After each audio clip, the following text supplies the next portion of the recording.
There's a new snapshot of healthcare systems across the country today. It's the second report of its kind from an independent group that collects and analyzes health data. This rare glimpse gives a sense of where the public system is improving and where it's still falling short, including in the three territories. To talk more about this, I'm joined by Cheryl Chewy, the Director of Health Systems Analytics for the Canadian Institute for Health Information. Cheryl, let's start with the big picture. What were you looking at in this report? So this report focuses on giving Canadians a current state of healthcare across four priority areas that we know are important to them. The first is access to primary care. The second is health workforce and surgeries. The third is access to mental health and substance use services. And the fourth is secure sharing of electronic health information. And so these are priorities that were agreed upon by the federal, provincial, and territorial governments as areas for improving healthcare. And what did you find about Canada overall? So overall, there are a few highlights from the report. When we look at access to primary care, we see that 83% of Canadian adults age 18 and over have access to a regular care provider. So this could be a family doctor or a nurse practitioner that they go to for care on a regular basis. But this means that 17% of Canadians, or 5.4 million adults, have trouble accessing regular health care. Let's focus in on the three territories now. What does the research say about access in Nunavut, the Northwest Territories, and the Yukon?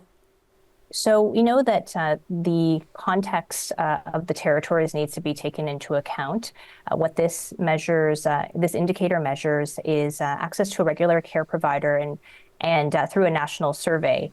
And so we know that the models of care in the North are a bit different. And for example, there can be in some rural or remote communities, clinics or healthcare teams that are staffed by nurses and have rotating physician placements. And so we are seeing lower numbers for the territories for access to a regular healthcare provider.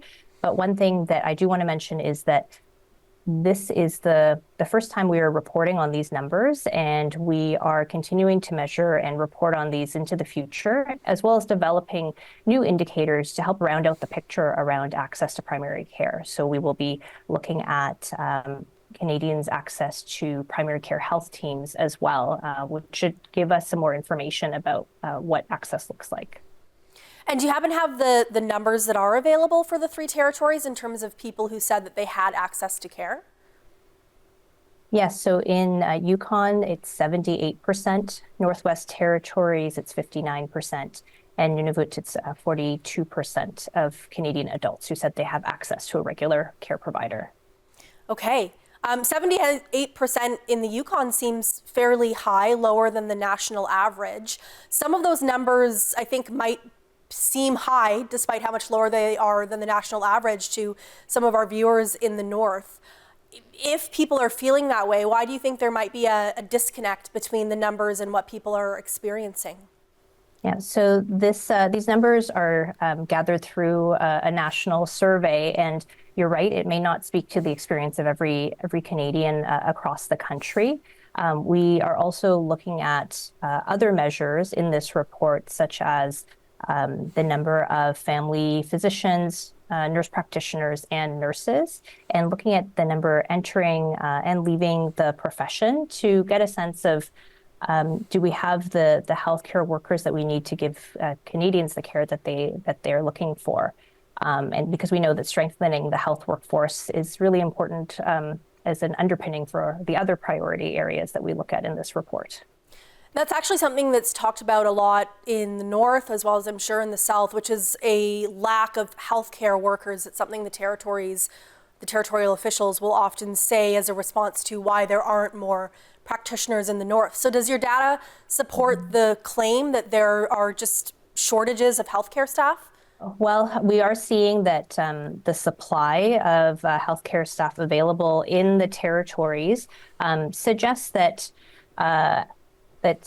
there are areas for improvement. And I think what we're seeing is that territorial governments as well as provincial governments are all working on addressing the health workforce challenges by trying to improve working conditions to retain existing health workers and to attract new people to the professions, increasing the number of training seats in programs to educate new healthcare workers, and also speeding up the credentialing of internationally trained workers so that we can continue to strengthen the health workforce in Canada.